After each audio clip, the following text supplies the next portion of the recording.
ಓಂ ಗುರುಭ್ಯೋ ನಮಃ ಅರ್ಕಮಹಾಗಣಾಧಿಪತಿಯೇ ನಮಃ ಆತ್ಮಗುರು ಭದ್ರಕಾಳಿಯೇ ನಮೋ ನಿತ್ಯಂ ಸರಸ್ವತಿಯೇ ನಮೋ ನಮಃ ವೇದ ವೇದಾಂಗ ವೇದಾಂತ ವಿದ್ಯಾಸ್ಥಾನ ಪೇಯೋಚ. ಎಲ್ಲ ಜ್ಯೋತಿಷ ಅಭಿಮಾನಿಗಳಿಗೆ ಈ ದಿನದ ಪ್ರಣಾಮಗಳು. ಈ ದಿನ 13/6/2026 ಶನಿವಾರ, ತ್ರಯೋದಶಿ ತಿಥಿ, ಚತುರ್ದಶಿ ತಿಥಿ, ಕೃತಿಕಾ ನಕ್ಷತ್ರ, ಸುಕರ್ಮಕ ಯೋಗಗಳ ಸಂಯೋಜನೆ ಹೊಂದಿರೋದ್ರಿಂದ ಸಿಂಹರಾಶಿಯವರ ದಿನ ಭವಿಷ್ಯವನ್ನು ನೋಡೋದಾದರೆ, ಈ ದಿನದಲ್ಲಿ ತ್ರಯೋದಶಿ ಮತ್ತು ಚತುರ್ದಶಿ ತಿಥಿಯ ಗಂಭೀರವಾದಂಥ ಪ್ರಭಾವ, ಕೃತಿಕಾ ನಕ್ಷತ್ರದ ಅಗ್ನಿತತ್ವದ ನಾಯಕತ್ವ ಶಕ್ತಿ, ಜೊತೆಗೆ ಸುಕರ್ಮಕ ಯೋಗದ ಯಶಸ್ಸಿನ ಅನುಗ್ರಹ ನಿಮ್ಮ ಉದ್ಯೋಗ ವ್ಯವಹಾರಗಳಲ್ಲಿ, ಹಣಕಾಸು, ಸಾಮಾಜಿಕ ಗೌರವ, ಕುಟುಂಬ ಮತ್ತು ಆರೋಗ್ಯದ ಮೇಲೆ ಪರಿಣಾಮ ಬೀರ್ತದೆ ಎನ್ನುವಂಥದ್ದನ್ನು ತಿಳ್ಕೊಂಡ್ವಿ. ಯಾವ ಕೆಲಸದಲ್ಲಿ ಯಶಸ್ಸು ಲಭ್ಯವಾಗ್ತದೆ, ಯಾವ ವಿಷಯದಲ್ಲಿ ಎಚ್ಚರಿಕೆ ಅತ್ಯಗತ್ಯ ಎಂಬುದನ್ನು ಸಂಪೂರ್ಣವಾಗಿ ತಿಳಿದುಕೊಳ್ಳೋಣ. ದಿನದ ಗ್ರಹಶಕ್ತಿಯನ್ನು ನೋಡೋದಾದರೆ, ಸಿಂಹರಾಶಿ ಅಧಿಪತಿಯಾದಂಥ ಸೂರ್ಯಗ್ರಹ ಹಾಗೂ ವಾರದ ಅಧಿಪತಿಯಾದಂಥ ಶನಿ ಇಬ್ಬರ ಸಂಯೋಜನೆ ಹೊಂದಿರೋದ್ರಿಂದ ಶನಿಯ ಶಿಸ್ತು ಮತ್ತು ನಾಯಕತ್ವದ ಗುಣ ಸೂರ್ಯನದ್ದು, ಶನಿಯದ್ದು ಶಿಸ್ತು, ಸೂರ್ಯನದ್ದು ನಾಯಕತ್ವ ಗುಣ. ಇವೆರಡರ ಸಮತೋಲನ ಮುಖ್ಯವಾಗ್ತದೆ. ಈ ಶಿಸ್ತು ಮತ್ತು ನಾಯಕತ್ವದ ಗುಣ ಎರಡು ಸಮತೋಲನಗೊಳ್ಳೋದ್ರಿಂದ ನಮಗೆ ಒಳ್ಳೆಯ ಅವಕಾಶಗಳು ಸಿಗ್ತದೆ. ನೋಡಿ, ಇಲ್ಲಿ ನಿಮಗೊಂದು ವಿಚಾರವನ್ನು ಹೇಳ್ಬಿಟ್ಟು ನಾನು ಮುಂದುವರಿಬೇಕು. ಎಲ್ಲರೂ ಗೊತ್ತಿರುವಂಥದ್ದು, ಎಲ್ಲರೂ ಮಾತನಾಡುವಂಥದ್ದು, ಸೂರ್ಯ ಮತ್ತು ಶನಿಗ್ರಹಗಳು ಶತ್ರುಗ್ರಹಗಳು. ಆದ್ದರಿಂದ ಒಬ್ರಿಗೊಬ್ರಿಗೆ ವೈರತ್ವ ಅನ್ನುವಂಥದ್ದು ಇರ್ತದೆ. ಹಾಗಿದ್ರೆ ಏನೇನು ತೊಂದರೆಗಳಾಗ್ಬಿಡ್ಬೋದಲ್ಲ. ಆ ರೀತಿಯಾಗಿ ಯಾವತ್ತೂ ಚಿಂತನೆ ಮಾಡಬೇಡಿ.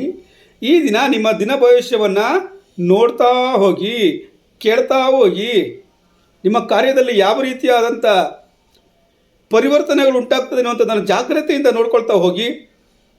ಯಾವುದೇ ರೀತಿಯಾದಂಥ ಭಯ ಭೀತಿಗಳು ಬೇಡ. ನೋಡೋಣ ಏನೇನಾಗ್ತದೆ ಅನ್ನುವಂಥದ್ದನ್ನು ಚರ್ಚೆ ಮಾಡ್ತಾ ಹೋಗೋಣ. ಲಾಸ್ಟಲ್ಲಿ ನೀವು ಇದರಲ್ಲಿ ಪ್ರತಿಕ್ರಿಯೆಯನ್ನು ನೀಡ್ಬೋದು, ತೊಂದರೆ ಇಲ್ಲ.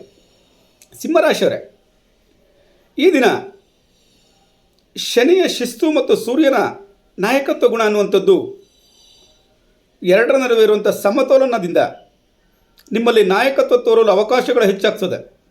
ಸಮಾಜದಲ್ಲಿ ಗೌರವ ಅನ್ನುವಂಥದ್ದು ಹೆಚ್ಚಾಗ್ತದೆ. ನೆಗ್ಲೆಕ್ಟ್ ಮಾಡಿದಂಥದ್ದು ಕಾರ್ಯಗಳಲ್ಲಿ ಯಾವುದೋ ಒಂದು ಕೆಲಸ ಇದೇನು ಬೇಡ, ಇದರ ಅವಶ್ಯಕತೆ ಇಲ್ಲ, ಇದರಿಂದ ಏನೂ ಪ್ರಯೋಜನ ಇಲ್ಲ ಅಂತ ನೆಗ್ಲೆಕ್ಟ್ ಮಾಡ್ಕೊಂಬಂದುಬಿಟ್ಟಿರ್ತೀರ.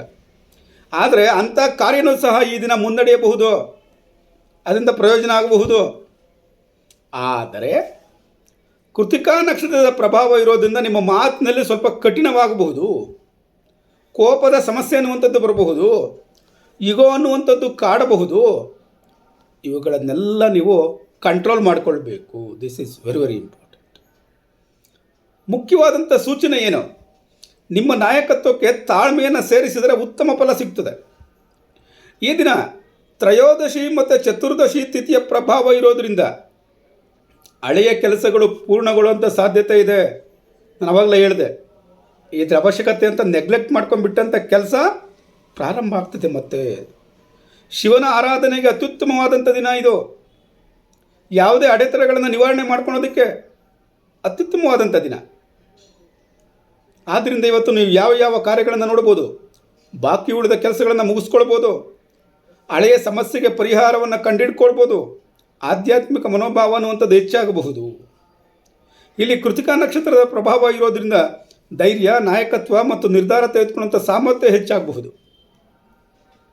ಈ ದಿನ ನೀವು ನಾಯಕತ್ವದಲ್ಲಿ ಯಶಸ್ಸನ್ನು ಕಾಣ್ತೀರಿ.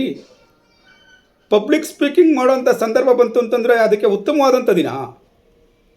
ಆದರೆ ಮಾತಿನಲ್ಲಿ ಗಡಿಸುತನ ಅನ್ನುವಂಥದ್ದು ಬೇಡ.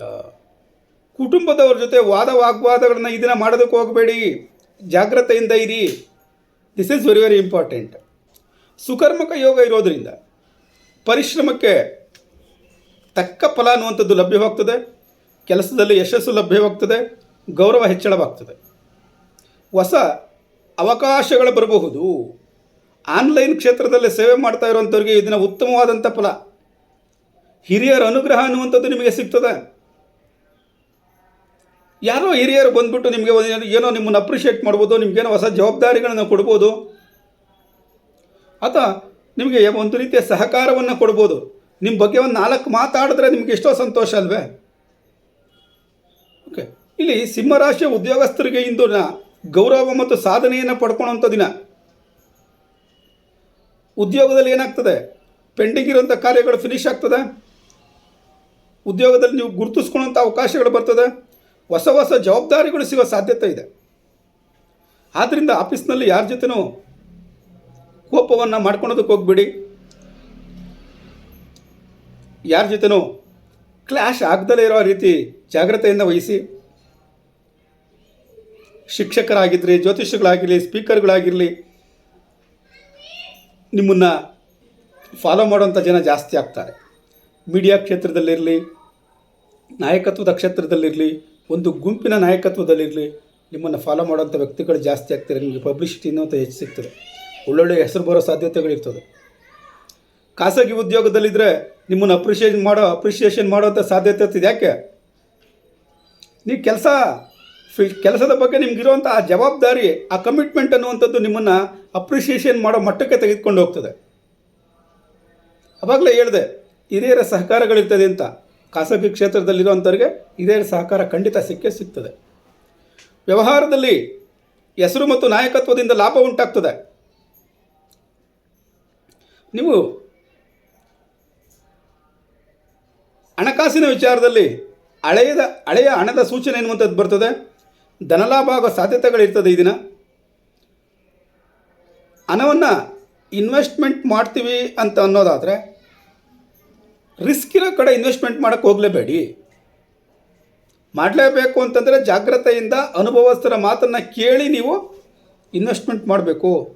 ತಮ್ಮ ಹಠದಿಂದ ಹೋಗಿ ತೋರಿಸ್ಕೊಳೋದಕ್ಕೆ ಅಂತ ಯಾರ ಹತ್ರನೋ ಎಲ್ಲೋ ಹೋಗಿ ಇನ್ವೆಸ್ಟ್ಮೆಂಟ್ ಮಾಡೋಕ್ಕೆ ಹೋಗ್ಬೇಡಿ. ಅವ್ರು ಯಾರೋ ಮಾಡಿದ್ದಾರೆ, ನಾನೇನು ಅಷ್ಟು ಮಾಡಿಬಿಟ್ಟು ನನಗೆ ಈ ಥರ ಅವೆಲ್ಲ ಚಿಂತನೆ ಮಾಡೋಕ್ಕೆ ಹೋಗಬಾರ್ದು. ಆಮೇಲೆ ತೋರಿಸ್ಕೊಳೋದಕ್ಕೋಸ್ಕರ ನೀವು ಖರ್ಚನ್ನು ಮಾಡಬಾರ್ದು. ಕುಟುಂಬದಲ್ಲಿ ಹಿರಿಯರಿಂದ ಸಹಕಾರ ಅನ್ನುವಂಥದ್ದು ಲಭ್ಯವಾಗ್ತದೆ. ಕುಟುಂಬದ ಬೆಂಬಲವನ್ನು ಪಡ್ಕೊಳ್ತೀರಿ. ದಂಪತಿಗಳ ನಡುವೆ ಮಾತಿನ ಕಠಿಣತೆ ಎನ್ನುವಂಥದ್ದು ಬೇಡ. ಆರೋಗ್ಯವನ್ನು ನೋಡೋದಾದರೆ ಸ್ವಲ್ಪ ಕಣ್ಣಿನಲ್ಲಿ ಬಾಧೆ, ತಲೆಯಲ್ಲಿ ನೋವು, ದೇಹದಲ್ಲಿ ಉಷ್ಣತೆ ಎನ್ನುವಂಥದ್ದು ಹೆಚ್ಚಾಗ್ತದೆ. ಆದ್ದರಿಂದ ಹೆಚ್ಚು ನೀರನ್ನು ಕುಡಿಯಬೇಕಾಗ್ತದೆ. ವಿಶ್ರಾಂತಿಗೆ ಪ್ರಾಧಾನ್ಯತೆ ನೀಡಬೇಕಾಗ್ತದೆ. ಮಾತಿನಲ್ಲಿ ತಾಳ್ಮೆ ಇರಲಿ. ವಾಹನ ಚಾಲನೆಯಲ್ಲಿ ಜಾಗ್ರತೆ ಎನ್ನುವಂಥದ್ದಿರಲಿ. ಡಾಕ್ಯುಮೆಂಟ್ಗಳನ್ನ ಚೆನ್ನಾಗಿ ಪರಿಶೀಲನೆಯನ್ನು ಮಾಡಬೇಕಾಗ್ತದೆ. ಪರಿಹಾರಕ್ಕೋಸ್ಕರ ದುರ್ಗಾದೇವಿಯ ಪ್ರಾರ್ಥನೆಯನ್ನು ಮಾಡಿ. ಕೊನೆಗೊಂದು ಕಿವಿಮಾತು, ತಾಳ್ಮೆ, ನಿಯಂತ್ರಣ ಮತ್ತು ಸರಿಯಾದ ನಾಯಕತ್ವದಿಂದ ಯಶಸ್ಸನ್ನು ಗಳಿಸ್ಕೊಳ್ಬಹುದು. ಗೌರವ ಮತ್ತು ಲಾಭ ಎರಡೂ ಅದರ ಜೊತೆ ಬರ್ತದೆ ಎನ್ನುವಂಥದ್ದನ್ನು ತಿಳ್ಕೊಂಡಿರಿ. ನಿಮ್ಮ ಅಮೂಲ್ಯವಾದ ಸಮಯವನ್ನು ಮೀಸಲಿಟ್ಟು ಈ ವಿಡಿಯೋವನ್ನು ಆಲಿಸಿದ್ದಕ್ಕೋಸ್ಕರ ತಮ್ಮೆಲ್ಲರಿಗೆ ಧನ್ಯವಾದಗಳು. ನಾಳೆಯ ದಿನ ಮತ್ತೆ ಭೇಟಿಯಾಗೋಣ. ಚಾನಲ್ನ ಸಬ್ಸ್ಕ್ರೈಬ್ ಮಾಡಿಕೊಳ್ಳಿ.